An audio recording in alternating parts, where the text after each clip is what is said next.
আমার চ্যানেলে তোমাদের সকলকে স্বাগত।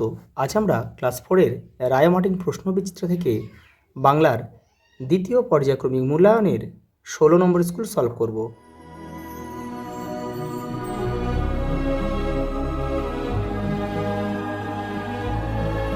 দেখো, প্রথম প্রশ্ন। শম্ভুর 12 বছর বয়স। বনের ধারে শম্ভুর দাদুর ঘর। দিনের বেলা পাঠশালায় সবচেয়ে দুরন্ত ছেলে শম্ভু। হাড়ভাঙা পাতার গাছ, শুষ্নি পাহাড়ের মাথায়। সম্মুখে বাইরে যেতে বারণ করেছিল কি? বিড়াল। পরের প্রশ্ন দেখো, শব্দার্থ মরাল মানে রাজহাঁস।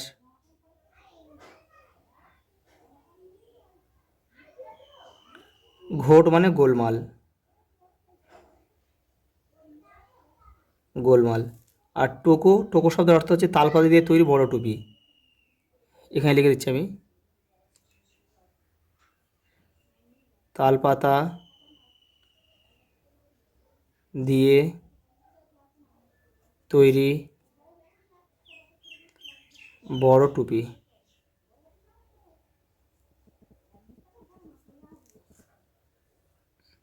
নায়রি পূর্ববঙ্গে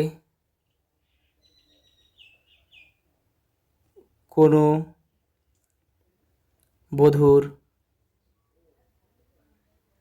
বধূর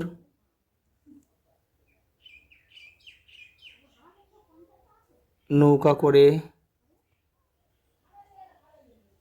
বাপের বাড়ি যাত্রা। দেখো টেরানোভা দেখে নাও। দেখো টেরানোভা একটা জাহাজের নাম। দেখো এই যে 1910 সালের জুন মাসে এই জাহাজে করে তৃতীয় ও শেষবারের জন্য স্কট তার সহযাত্রীদের সঙ্গে দক্ষিণ মেরু অভিযানে বেরিয়ে পড়েন। সন্ধিযুক্ত করো, গৈযুক্ত অক, এটা হবে গায়ক। বিযুক্ত আকুল, ব্যাকুল। দাবযুক্ত আনল, দাবানল, দাবানল। দেখো নির্দেশ অনুযায়ী পরিবর্তন করো, উত্তম পুরুষে নিয়ে যেতে হবে। পরের প্রশ্ন দেখো, নির্দেশ অনুযায়ী পরিবর্তন করো, যে যার বাড়ি ফিরে যায়, এটা উত্তম পুরুষে করতে হবে। তাহলে এই আমাদের এই ক্রিয়াটাকে পাল্টাতে হবে, তাহলে ফিরে যায়টাকে যাই করতে হবে। উত্তম পুরুষ মানে আমি, আমরা। যে যার বাড়ি ফিরে যায়। বসে বসে দেখি, এটা মধ্যম পুরুষে করতে হবে এটা। তাহলে বসে বসে দেখি মানে আমি দেখি, এটা উত্তম পুরুষে আছে। তাহলে লিখতে হবে এটা বসে বসে দেখো, অর্থাৎ তুমি বসে বসে দেখো, বসে বসে দেখো।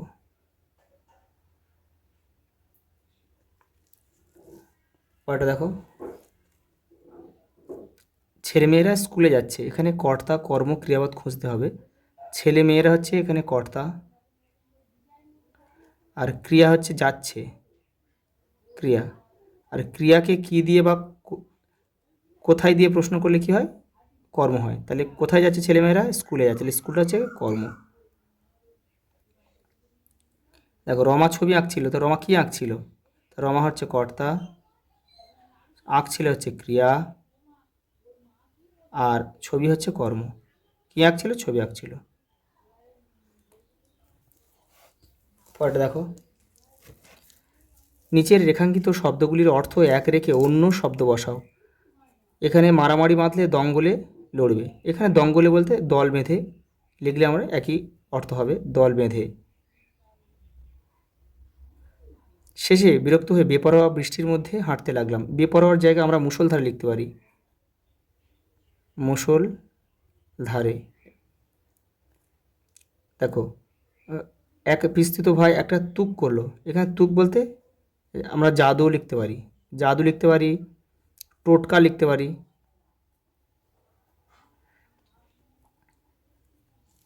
আর বৃষ্টি একটু ধরে এলো, এখানে আমরা লিখব কমে এলো।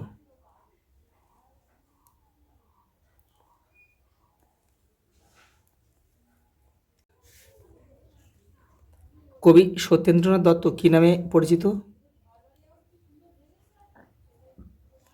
ছন্দের জাদুকর।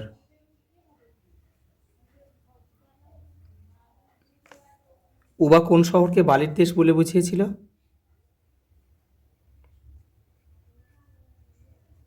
কলকাতা।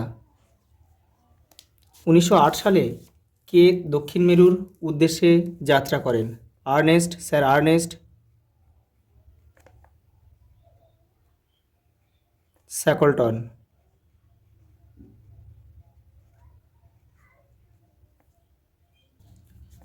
কার নাকে নোলক ছিল? সেজ পিসিমার মেয়ে। কোন নদীকে ক্ষেপা নদী বলা হয়েছে? ধলেশ্বরী।